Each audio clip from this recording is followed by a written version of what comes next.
Hello, everyone. Welcome to Homebrew Contest Pie Judging. Apologies that we're a little late, but here we are now. So, A little is one way to put it. hey, don't worry about it. We've all had things going on. So, our four judges today are going to be myself, CJ, Gerald, and Wonk. Hey, Unfortunately, Gerald's computer keeps crashing, and Wonk has been having issues. So, don't worry, Gerald is here with us, and Wonk will be added in post. So, everyone, let's go ahead and introduce ourselves. Let's start with you, CJ. hi, I am CJ. I am one of the judges. I very much care about heroes that are very easy to at least understand at first glance, even if there is a lot of text on them, and heroes that also let me play more Dice Throne in my Dice Throne. Mhm. So, like extra roll phases, more dice, just shenanigans like that. Those are the things that always get my neurons activated, always get me interested in playing the game. For sure. All right, Gerald, go ahead and introduce yourself. Hello. I am the second. I am also a judge here. My name is Gerald, and generally speaking, when I am looking for homebrew design, I just want to see what it sort of character vibe someone can provide. Um, I am also generally a very big fan if someone can get a specific character personality into play. Um, yes, I think. Oh, and I also like rolling dice a lot. Hell Um, yeah, yes, more rolling dice in my dice rolling game. I can't believe it. based. All right, then we have Wonk. I don't know how she'd introduce herself. Wonk, go ahead. Great. Okay, so then we have me. Hi, I'm Lemurkin, also known as Derek. I like board games. So in general, I like things that are very strategically interesting or can otherwise kind of break the fundamentals of the game in a way that is intentional, and results in fun and in-depth gameplay. So we're going to be going from top to bottom in the list of the characters, and we'll be going over all 10 of them. So, first of all, we have a character who I think has a lot of potential to actually be really fun, but unfortunately doesn't quite meet that in its current state. We have as our number 10 spot, Time Thief. So, to quickly go over what Time Thief does, Time Thief has a time stop in which players will have to take cards from their hand or deck or wherever and then put it into the time stop zone, which is just something off to the side.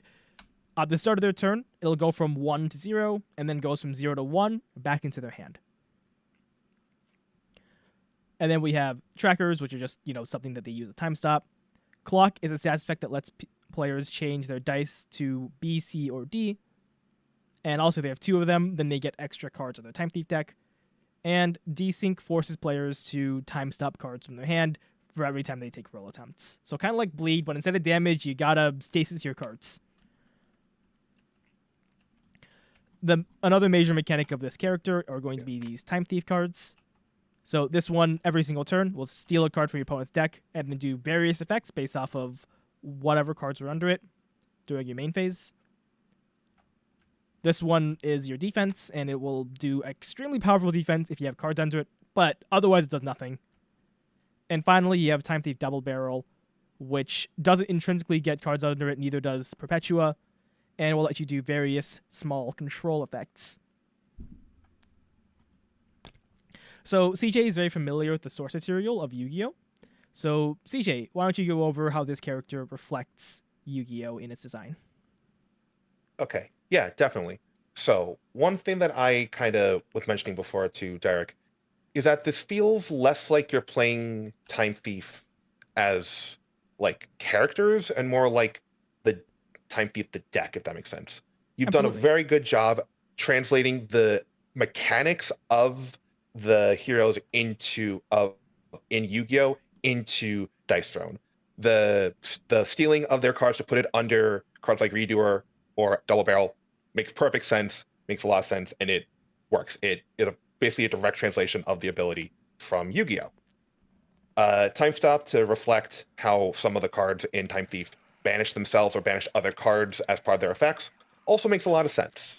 And you did a very good job of handling that part of like the vibe of it.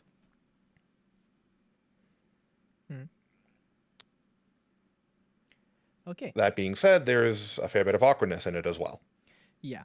So let's go ahead and go over the entire kit and kind of talk about like what about it that we're not really gelling with. So if you look at these kit, it first of all has a 3-1-1-1 dice anatomy, which is always quite rough, but there are ways to make it work. So 3-1-1 means that you have 3 of one symbol and then 1 of 3 different symbols.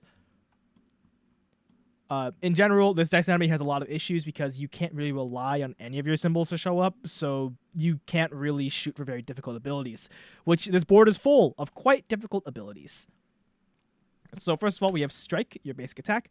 It does 3, 5, or 7, so it's very punishing if you get only 3 A's, and the 7 damage isn't really all that high. But you also on 3 of a kind get Clock, which is a dice mod, which is fairly exciting, but, you know, and if like that was the end of it, it's not that bad of an ability, but then you look at the rest of them, right?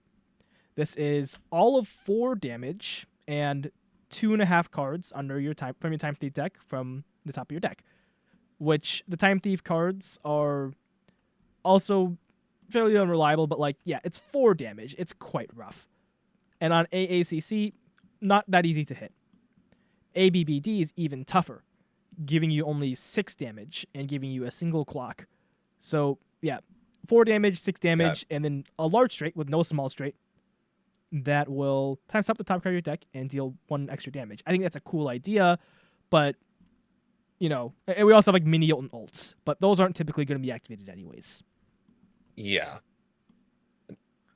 Like, one thing I just kind of think immediately stuck out to me is that ABBD, very hard ability to roll. If you get it, what do you get? A dice mod that makes you possibly able to hit it more, because that's totally how you want it to be. You totally want a win more ability of sorts on Dice Throne. Go on, Joe. I do believe that one of the upgrades on this character, the large straight upgrade, does give them a small straight. Yeah. Then the question is, why is that not on the board to start? Well, I believe that the intent, and it doesn't actually give them a small straight. It doesn't anymore. Oh. Yeah. Apologies. The intent with that, I believe, is that because Clock acts as a dice mod, that means that you can more easily force certain abilities. However, because like as you look at this board, Clock is quite hard to come by. You have to get 3 of a kind here or a very, very difficult ability in order to get Clock. And like overall, the engine here is just too slow. And something else that's pretty funny, I'm not sure you noticed, is if this takes a main phase card from your opponent, which is fairly common, main phase cards are very frequent, then this was time stop itself. And then when it's time stop, it doesn't get its own passive effect. It just like kills itself for a little bit. Yeah. Yeah. Overall, this character is... Yeah, like... Go on. Yeah, it's very clearly made to reflect how in Yu-Gi-Oh, if you detach a monster card from it, Redoer banishes itself. But the point about Redoer, though, is that you can choose what you detach. You can choose to detach a spell or a trap or a monster or any combination therein. So you can choose to keep its effect live and then use its bounce to dodge removal. You can't really do that here because it just dumps everything, which makes it inherently a very big feels bad. Yeah. And it's like, it's not necessarily a bad thing if it was tuned in a way that works. Like, I can see this being an interesting, like, push your luck kind of mechanic. But at the moment, this happens, like, very slowly and passively, and it just sort of feels like a thing that happens that might just slap you in the face for no particular reason. And the numbers on the board are low enough that it really does sting to try to get much of anything done. Also, the defense doing nothing a lot of the time is really quite sad. And once this gets up to like even 3, let alone like 4 or 5, this becomes so obscenely powerful that the opponent will just never want to trigger it. It, in a sense, it has the delta of an entire turn in and of itself.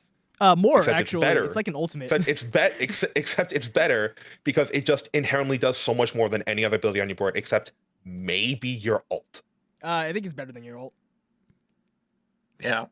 It's kinda Yeah, I funny. can see that. So yeah, it's a little silly, but your opponent can just never hit it. In fact, they would rather whiff than hit it a lot of the time.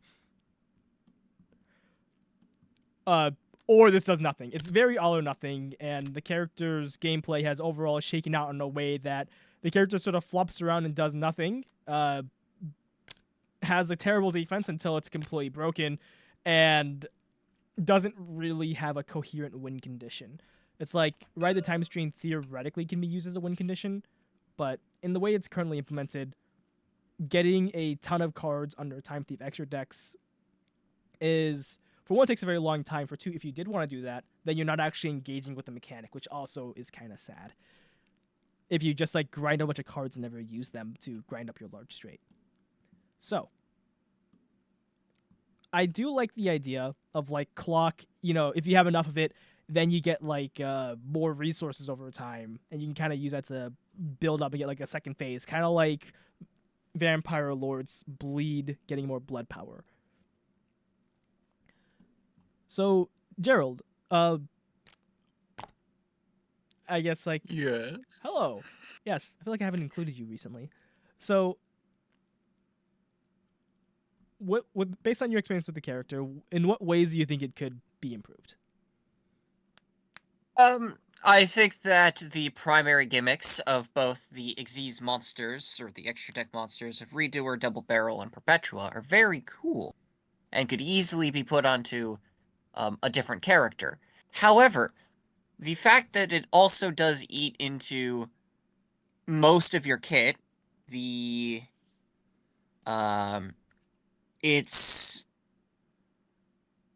makes it incredibly difficult to actually make something when you have three things that do nothing for the first half of the game.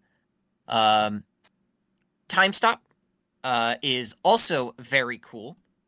Something that wasn't immediately mentioned was that whenever the Time Thieves banish cards, they are specifically banished for 2 turns, which is why the tracker works the way that it does. I think that it is... I think that Oh it my is God, very Wong? cool. But Hi, Juan. your kit does not end up using it that much.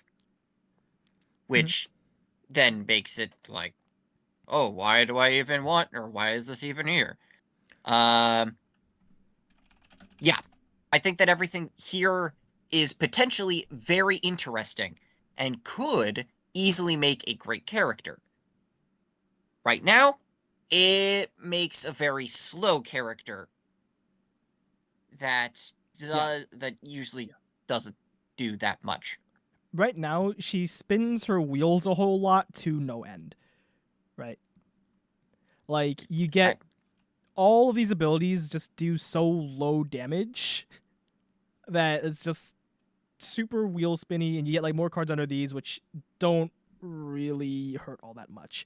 Now, there was an earlier version of Time Thief that was definitely too overpushed, which I believe this is a correction from, but I think that this overcorrected for 1, and for 2, definitely just needs, I guess, to be more impactful, right?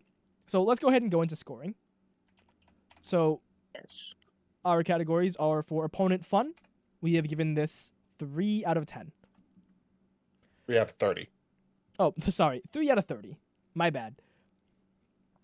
So the reason for that is because this character's kit is so generally slow and ineffective, it isn't a particularly interesting opponent to go up against. And Time Stop itself, meant to be like the mechanic that really disrupts your opponent, doesn't actually disrupt you a whole lot. Because you take this on a turn, right? You take this on Time Thief's turn, and it goes to you. You reduce your Time Stop by 1, so it's at 0. And you don't have the cards for that turn. But the very next turn, it goes off of you, and then all the cards come back. So it disables them for 1 turn. So it's kind of like a worse version of Crimson Bands, in a sense. And like, sure, you can't play cards during your main phase, but most characters don't care that much about playing cards during their main phase. And that being your only like real interaction and it not being that much, along with all these numbers being so generally low, and because the board is so difficult, right? You only have like these 2 abilities on your board, or like these 3 abilities that you're larger, so it's pretty impractical. Time Thief will often have to whiff or do something really underwhelming, like just slap you for 5 plain. And it's just not very interesting to go up against. And because of that, it just gets a 3. Okay. Next up, we have Mechanic and Theme. I think this character does a very solid job with like having mechanics and themes that could be cool. As we said, it has a lot of potential, but at the moment, it doesn't quite connect. So we have given it a 6 out of 20 for mechanics/theme. Yeah, mechanics, like, again, it translates the direct mechanics of the Yu-Gi-Oh card game into the hero fairly well, but it very much falls flat on the actual time theming of it. Like, the whole idea of, like, time stop and clock and stuff, those really only feel like time stuff in name only. You could very easily flavor time stop as it being, like, trapped in a prison instead of it being trapped in, like, some kind of time nonsense, you know? I think Time Stop does a pretty good job with the theme. I think that clock definitely has trouble with it feeling particularly thematic, and also they don't feel particularly impactful, as noted. That And too. a big part of that is just too. that your character's just so weak overall that it can't feel Yeah. it has much impact. Yeah, just So so you next know up- how it feels to me, but I Yeah. get it. For engagement, we got a 2 out of 20. It So is so hard to actually want to play the hero. yeah, at the moment, like, yeah, these abilities are so difficult and so relatively low impact that it just kind of like sucks to play. It's hard to feel invested in the roll phase when you're 3-1-1-1 and you can't rely on any of your symbols to show up, and you have so few abilities on your board which are relevant. Next up, we have Elegance. It's also so hard. Just roll.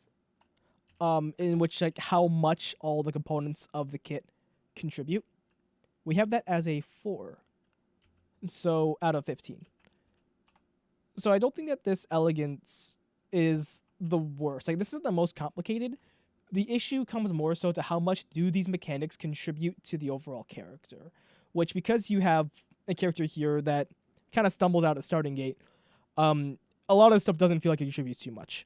For example, the fact that Time Thief Redoer time stops himself doesn't really make the character feel better, right? And like, you have a lot of text on these cards, and overall, that isn't really contributing to the feel of the game in a positive way. So even though this isn't particularly complex, it's that lack of contribution that is hurting the Elegance score. Yeah, it's a billion minor effects that don't really add up to anything impactful. Yeah. So finally, you have uniqueness. I think for uniqueness, we give this a 15 out of 15. So go on, CJ. I mean, it is. Yeah, Yeah. it's the one good part about Time Thief. It truly plays like no other Dice Zone hero, homebrew or official. Yeah, I think that the resource management is really interesting. So go on, Gerald. I mean, it's the Time Thief archetype from Yu-Gi-Oh. I don't think you can get any different from Dice Throne than literally playing a different game. Yeah. Yeah. Yeah. So I do think that like all these mechanics, if they were braver, if they were like more willing to say give you more clock and let you kind of cheat a lot more, I think that this character would have a lot of potential to actually be like a really fun and great time. So right now, I think I would describe the character as very timid, right? Like, you don't get a lot of clock and you don't get to time stop a whole bunch. And like, there's a lot of Don't get to limitations do much in general. on these. Like, But for yeah. example, this having like a 0 dice defense, very rough, right? So I think that if you were willing to give your player a lot more resources and like a lot more hacks, so to speak, as well as just like easing up on them a little bit, like this board I think is very rough. I think that would go a long way in making this character's already like I think genuinely pretty solid foundations really pop. So we're giving this a pretty low score, but that's because we can only judge what's in front of us. We're not judging the potential of the character. Overall, I think this character has some of the most potential of the homebrews here. Right. Okay. So anything else to add? Aren't we doing the awards as we go through the heroes? Of course. So, for our award for Time Thief, we have We Would Bring You to a Deserted Island. So, go on, Gerald. No. Yeah. Essentially, it's like, I don't know, these people look helpful. Like, they look like they'd help me out if I was stuck in a deserted island. They could probably, go on. Insane amount of sci-fi gadgetry and nonsense that can do all kinds of craziness. Yeah, and like- also time travelers. They can just get you off the island that way. Yeah, it seems like they would really fix the problem. Maybe like, make the problem never happen in the first place. And that's fine for me. Okay. So I think that about wraps up Time Thief. Yep. I'll grab the next one for us. Sure. And Want, do you have anything to say about Time Thief? Out of curiosity.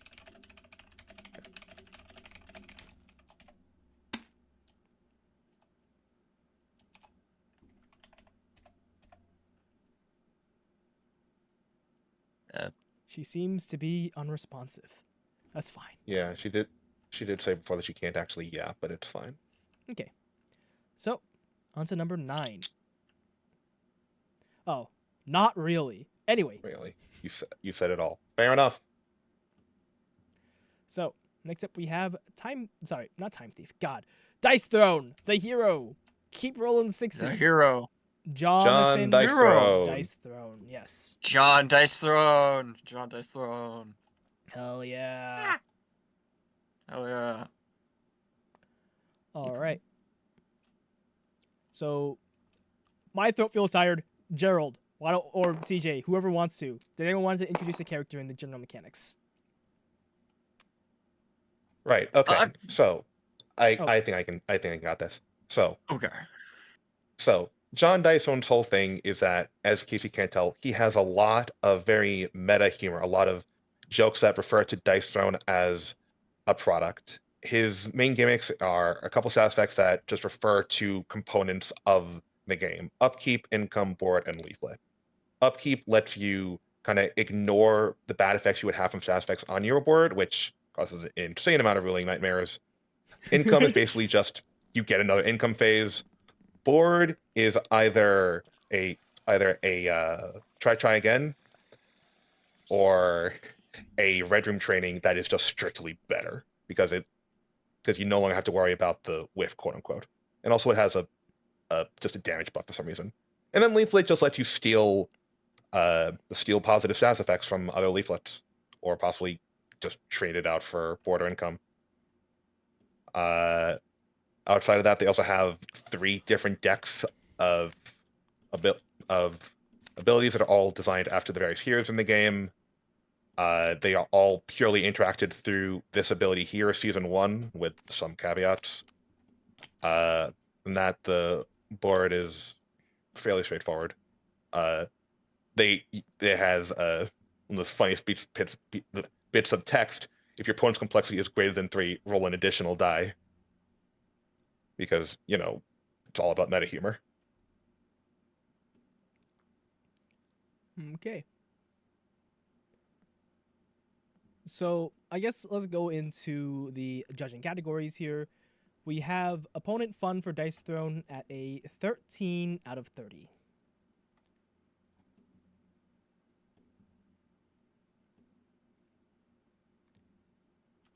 So, problem with this Gerald, that you're the do one you that has the want most to- experience with John Dice Throne. yeah, Gerald, do you want to talk about how it feels to play against Dice Throne? It's Dice Throne. Yeah. I have nothing else to add. It is playing against this character feels like playing a game of Dice Throne against a normal character. Well, normal character. The character itself does not do that much to affect how the opponent plays, Mhm. which is sometimes nice. And um, the upkeep and leaflet are kind of interesting. In terms of usefulness, although as stated before, upkeep does have some weirdness. Um, yeah, it's like playing against Dice Throne. Can't believe it. I will Yeah. say. Um, Go on. in like the way I was going to say is that like in a sense, it both has a very clear identity, but also it doesn't have much identity. It cares a lot about what the opponent is playing and what they're bringing to the table for it to really matter for you to be able to like have some fun because Leaflet lets you interact with their board, and then all of your other aspects are not necessarily basic, but very fundamental, I guess. Yeah. Okay. Next we have mechanic slash theme. So Dice Throne went for the time mechanic, or the time theming, and the mechanic are unique cards, which are these season cards.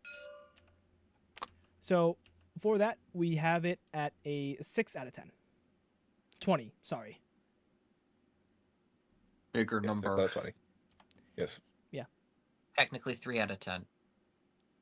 It's 6 out of Yeah, 10. basically. 20. Oh, yeah, it's 3 out of 10. You're right. Damn. Yeah, 3 out of 10. They both just divide both sides. Yeah. Yeah, of course. All right. math. So, the theming of the character being time, I kind of get it with it being like, oh, you're going like through time and like seeing these cards. Quite the pain point is that these cards themselves aren't really interesting or utilized in a way that I think really contributes to the character. So you get to like look at 2 of these, and your opponent gets to choose 1. However, deterministically, you can upgrade this into Season 2, but we'll get into that as we go into engagement. But these are just kind of like effects that happen. They don't really make the character feel all that much more interesting, and this is a relatively easy roll objective. Yeah. They're all variations of deal some amount of damage with a little bit of spice to them. They all Yeah. feel very samey. Yeah, exactly. It feels reminiscent of how a lot of Doctor Strange's spells kind of average out to the same amount of delta, but with less agency. I agree. So next up, we have engagement, which I think this character really hurts in. We gave it a 5 out of 20.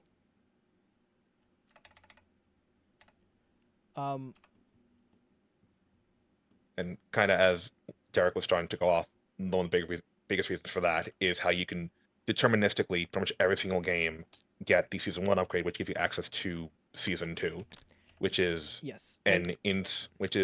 gives you such an easy roll objective, it makes the character boring as sin. Just gonna Okay. this Who keeps click touching you. this? Lock the board. There we go. TTS moment. Yeah. I blame you, CJ. It's okay. Don't worry. I still love you. Okay. No, it's all good. I was kind of messing with it. It's fine. Yeah. So you can get this upgrade for 0 combat points with a single board, and it means that you get full control over what cards are being activated. You get to draw 3 instead of 2, and you get to choose which one you want. And also, these 2 roll objectives are basically as long as you don't roll a C, you get one of these, right? Like these, this is a very, very easy configuration to get. Furthermore, if you do get a 6, it's pretty much impossible not to get one of these abilities, both of which are pretty good. This one's pretty bad, but yeah. Also, your straights are interesting at least. You do get Leaflet, which you can use pretty flexibly. But as you can see, like this character's relationship to 6s, if you get 1 6, as long as you don't get basically all A's, if you don't get 4 A's and 1 6, you got token space. And if you get like 3 B's, then you get Raider ability, probably, right? Right. And if you get 2 6s, you really do expect to get AAB out of 3 dice. You're pretty likely just fall into Homebrew Hero.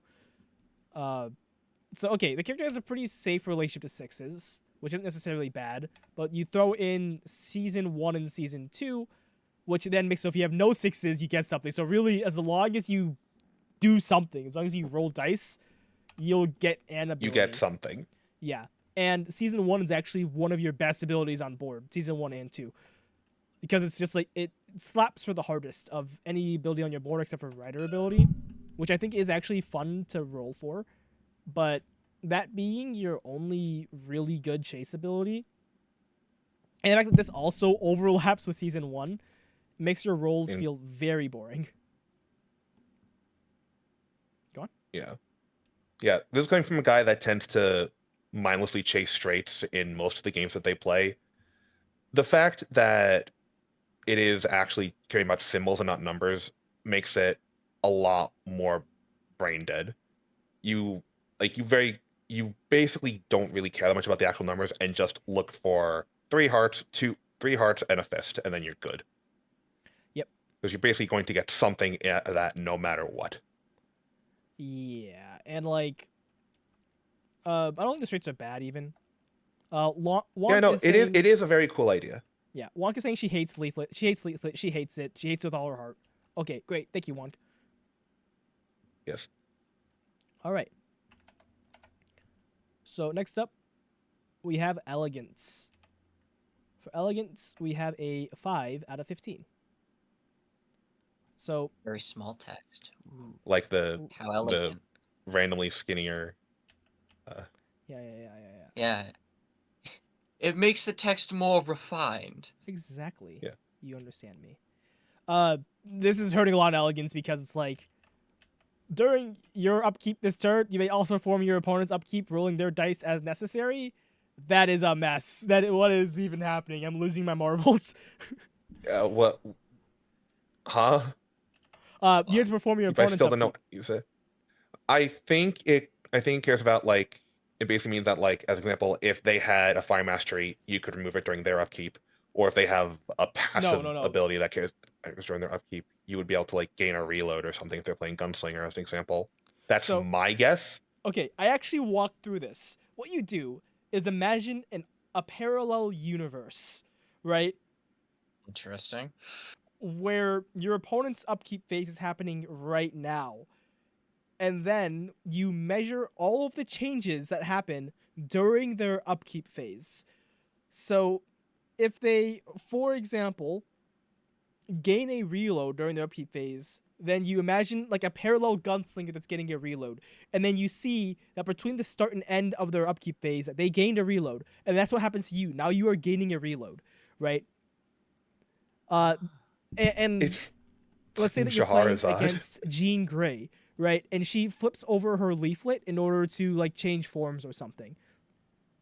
So you imagine a parallel universe, and then you're Jean Grey, and then she loses then she flips over her leaflet, and then okay, now we have to say flip over that leaflet, and then we go over to you, and because you don't have a Jean Grey leaflet, you cannot perform that effect, and therefore it fizzles. But you attempt to. It basically is just Shahrazad in Dice Throne, and that is not a good thing. I guess you have a really sticky leaflet. Yeah, it's a little, it's a little weird. So, yeah, it is a bit of a rules nightmare. Also, like, we found that this doesn't really contribute to the character. There is a lot in the character that we feel does not particularly contribute, right? Wonk still does not understand how to use upkeep. Don't worry about it. You never have to again. Yeah. Don't think about it. Don't worry about it. Yeah, just don't worry. Just don't worry. So what I'll say is, I think this character. Oh right, and finally in uniqueness, we have 10 out of 15. So I think the character is very fundamental, and I think that like good fundamental characters are kind of like lacking. Assuming this character like really can polish itself out, I think that a fun and fundamental character that kind of breaks the fourth wall and does like interesting and meta humorish things has a lot of potential to be really cool. Yep. At the moment, this is kind of just a fundamental beatdown character with some vaguely funny abilities. Still kind of unique, but not the most unique thing. So 10 out of 15 there. We will say that we do like Rider ability.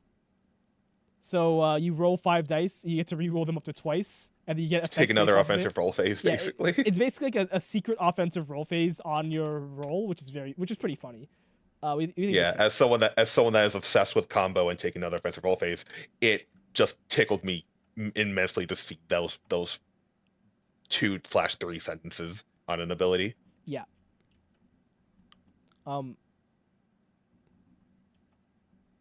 So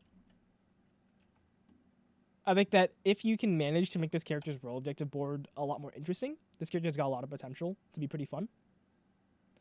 Right now, because the board is so easy deterministically, like even without the upgrade, right? It's still a really easy board, and you throw this in, and it becomes like completely trivial. So for a lot of characters, they're gonna have like these straights and ults, right? And they'll have like, for example, Artificer has 2 abilities. He has 3 Bs and a C, and then A B B B, right? And then meanwhile, you have 4 abilities. You have this one, this one, this one, and this one. You have so many options that rolling feels super safe. And the character doesn't quite accommodate that in its in keeping its rolls interesting. So I think that if you make the rolls more interesting, it'll go a long way in making the character more fun. Also, Another thing would be to also, go on. I was going to kind of go into that.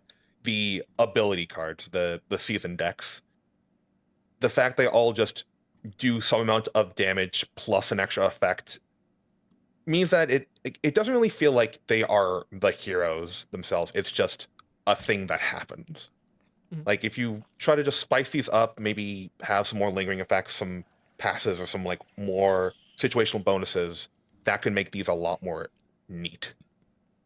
Yeah.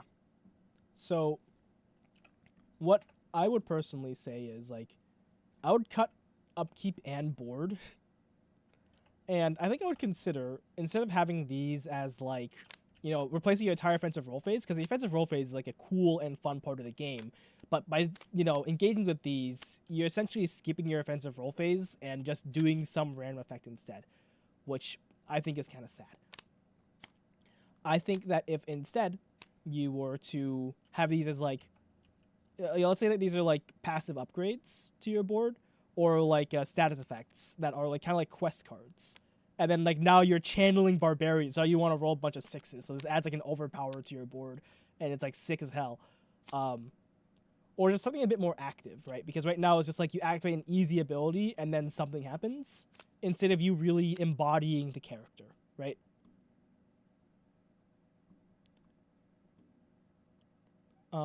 Yeah. But yeah, I think that I think that like the biggest thing here is that having a fun board that feels like risky and interesting to roll for is the most important thing for Dice Throne to feel like Dice Throne, right? Yeah. Yeah.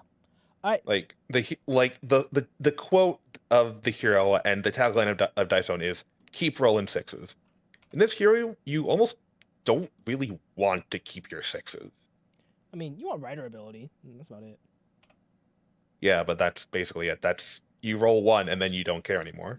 Yeah. Because why would you really want to? Why would you really want to try to chase your ult or your mini ult when season 1 is right there? Yeah, your mini ult's pretty sad. 6 damage. That too. You can add 2 Oh no, more. 8 damage. Oh wow. Yeah, It's quite it's sad. yeah. All right. I, So go on, Gerald. I would like to add one thing.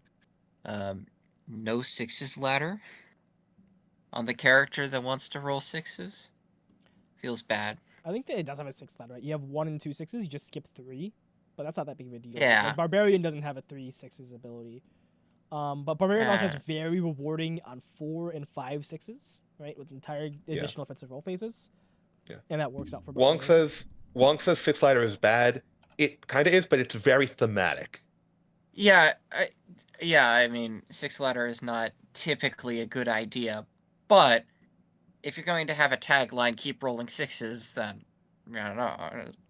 I think You don't need to do that, but I think it's Something just to think funny. about. Yeah, just something to think about. I think that this sort of amount of sixes on this board is fine. Like you have a lot of sixes on the board, but I do kind of wish that the character just more interesting to roll for in general, right? Yeah. Yeah. Okay. So now we have an award for Dice Throne, and I would like someone else to present it. Who is presenting the award for Dice Throne? I need to pull up the awards. The Apologies. award we gave for this one is the most dice thrown. Yes, most Um, Dice Throne award. I don't really think we need to really explain that one. Just look at this thing. Hell If this yeah. wasn't given the most dice thrown award, you could argue that we need to get our vision checked. Yeah. All right. Let's put that away. Okay. Yep. Moving on to number 8. Mysterio. With the So- jank of that. Gerald, I am now giving you the responsibility of introducing Mysterio to the world, to the people. One sec. It is time for me to go through all of the rules of this character. Yes. So, hello. This is Mysterio from the Marvel series, one of Spider-Man's most feared villains. Definitely feared. Mr. Fishbowl unquote. himself. Be careful. His primary mechanics include the Madness Tracker, his own way of getting into your mind by increasing a stack on a dial to increase the effectiveness of his own abilities, primarily his passive. Delusion, which is a bit strange on the immediate, but is mostly just activate one of these 3 effects on your opponent's offensive roll phase. Hypnosis. Hypnosis is a reroll ability. And hallucinogenic gas. This is the biggest thing about this character. I really like this bot. You plant the gas onto an opponent, and when you plant the gas, you get illusion cards. These illusions can do one of a few different things, but primarily, when an illusion card is in play, it starts off inactive. Later on, you actually have to activate them using one of your abilities. When you do so, thank you. You flip over the card, and now it is suddenly an active threat. And it gives you bonuses, depending on the card. Usually some sort of passive effect that increases your offensive roll phase's capabilities. Although, in this case, it is an increase in your defense. And they have health. 2. Correct. Yes, 2. this one has 2. And Correct me if I'm wrong. Health, the damage that these guys take do carry over to Mysterio. I don't Yes, they remember do. fully. yes, Perfect. they do trample. It's why the defense says on 6, rather on 1 prevent all, because damage does trample over inherently. Yeah, thank you. Anyway, you get your own summonable minions that also reference plenty of characters from the Marvel universe, as well as an extra type of illusion that exists in your deck that is a little bit different. The place illusions, Place. which instead provide just a bigger passive effect, however, come at more of a cost, in which you actually have to keep them up during your upkeep phase. Each of these cards have an effect when they go away. Usually it's increasing the amount on the Madness Tracker. But sometimes it'll do an extra effect, like deal 1 damage, I assume. Or Isolated. yes, probably, or increasing it by 2 instead of 1. Yeah, Let's see if we got any other Hell yeah. incidents. Like how Thor lets you buy a status effect. yeah. Is there anything that I missed on this character? The one thing that I saw is that you can only have a number of illusions equal to the number of gas in play. Yes. And that at any time during their turn, they can discard 2 cards to immediately vanish a gas and then up the tracker by 1. It's not during their turns, once per turn, so it includes their mysterious turn as well. Okay, just once during a turn, they can discard 2 cards to get rid of a gas, which thus means kind of possibly losing an illusion, and then upping the tracker by 1. Yep. Yes. Okay, thank you. All right. So, overall, this character has sure is. I think that this character has got a lot of really cool ideas in it, actually. So, I'm actually a huge fan of Delusion. I think the idea of, like, they get an extra 6th die, but this dice hurts them, is a really neat idea. Yeah. Yeah. 100%. Like, Tornado is I think it's Tornado, the one on Yeah. Storm, is inherently a very fun stats effect, and making a version of it that's negative is a very cool idea. Yeah. Plus the synergy of Delusion and Hypnosis is very neat as well. Like, Delusion kind of incentivizes them to maybe try to go for a straight, but then if they roll a Hypnosis, but then if they do Hypnosis, it inherently is very bad. Mhm. Like, it's a very cool thing. Yeah. Yeah. So yeah. Go on.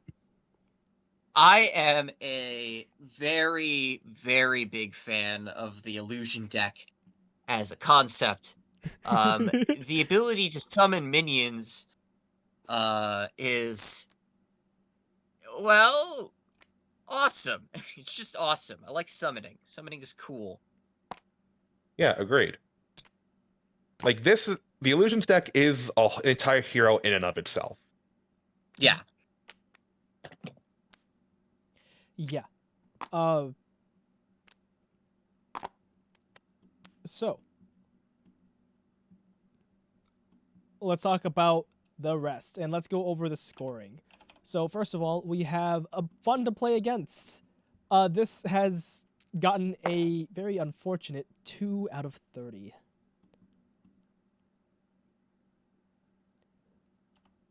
So the reason this has gotten like a pretty rough score is because the character is just so damn defensive.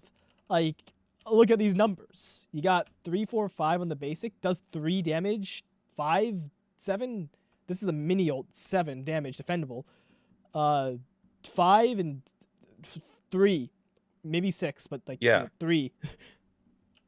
And then to counteract that, you have both an extremely kind of clunky passive and the fact that sometimes you can just say nah to pretty much everything if you get a Mysterio illusion out. Prevent half, deal half back is such an insane effect. And then prevent all is also an insane effect. Yeah. Like, this just gives you infinite stuff, but like ultimately these don't matter all that much because you can kind of just get rid of them by discarding 2 cards. You can't just discard 2 to vent. But right. Yeah, now it just becomes that also means you basically will never have cards in hand, which means you don't get to engage with any of your real gimmicks for the most part, which just slows the game down an incredible amount. Yeah, it becomes an absolute slap fest where Mysterio's just poking you over and over for like 3 or like 6, 7 damage, 3, 5 damage-ish, and like very slowly grinds up the madness tracker, which I do like the madness tracker. I think that the idea of like, oh, you get these minions and then they bump up your madness and like, you slowly get inevitability is cool, but it's really unfortunate that it's like, this is what, 5 delts every time that you attack. They want to never have any cards in their hand. They're never going to have cards. They're going to discard all your hallucinogenic gas as soon as they can. It's absolutely miserable. And then the defense also is super defensive, preventing 2xa damage. And so, then like, with just the double 6s, you heal 1 back, I guess. I don't know. That's basically flavor text. The BB effect is a little bit more doable. Yeah, BB is but still, relevant. For the most part, it won't do much. It's pretty relevant. Yeah, it is fairly. I guess so, because it But the thing is that it only goes away if you actually roll a 6 on the die. You don't roll a 6, so 4 or 5. It's a little out of order. Oh, right. Yeah. Yeah, but Okay. it's like you're pretty likely to roll a B or double B Okay, sometimes. yeah, that changes things. Yeah, fair enough. Yeah. Then, yeah, on BB, Inflict Illusion is actually a bit more relevant then. Yeah. What is it, like 40%, I think? I think it's less than 40%. Is it 30? Might be 30. Yeah. Either way, Math. math is hard. All right. Correct. So next up we have the mechanic/theme. I actually love this mechanic, and the theme. The main issue comes with how it's executed, right? Yes. So right now they're all like super defensive, and like the rest of the kit's also super defensive. And right now it's getting a 15 out of 30, 15 out of 20. But Out of honestly, 20. yeah, this would get a perfect score if these were like changed to be a bit more elegant. Right now they have like a lot of stuff going on.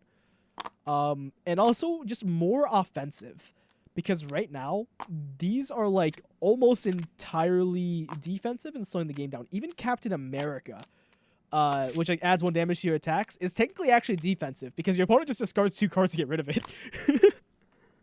Yeah. Yeah. So like these are all super defensive.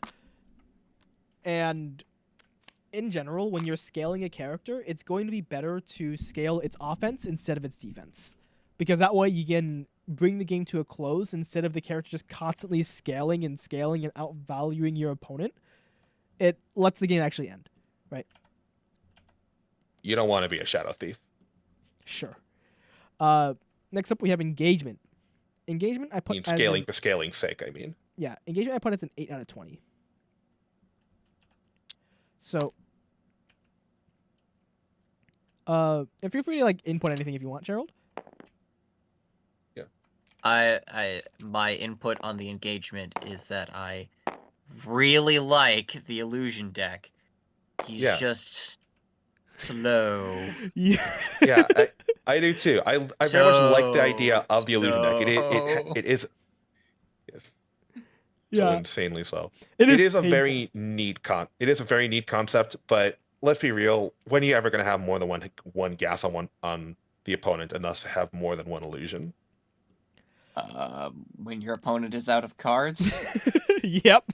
When they're out of cards, which they probably will be. eventually. I But mean, I suppose. yeah, go on.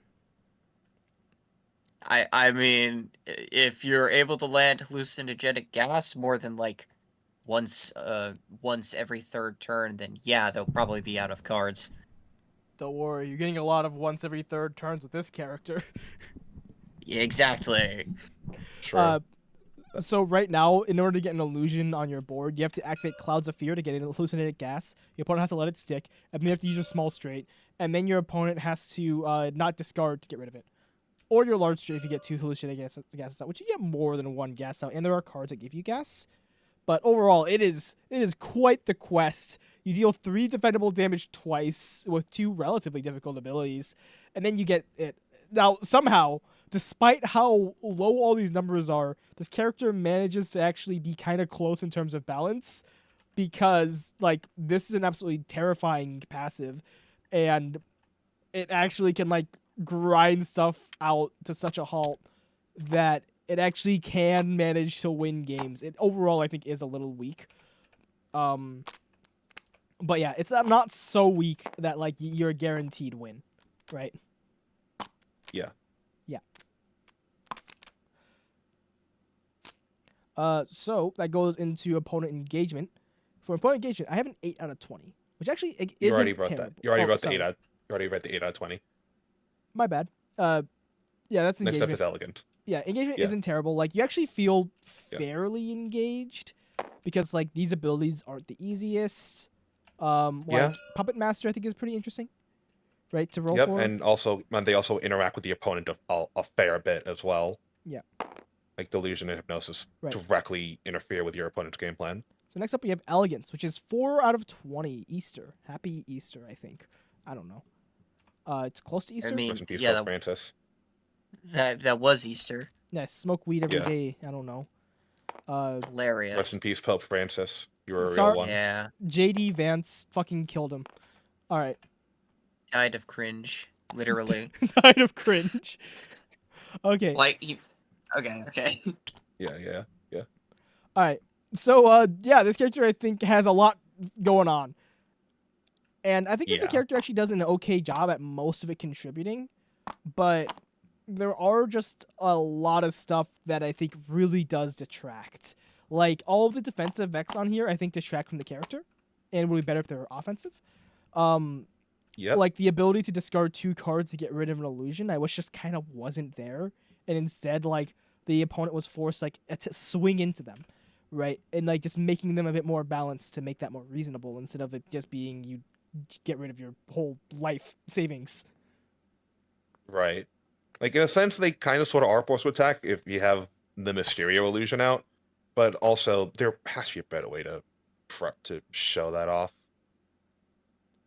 But it also is inherently still not a good thing.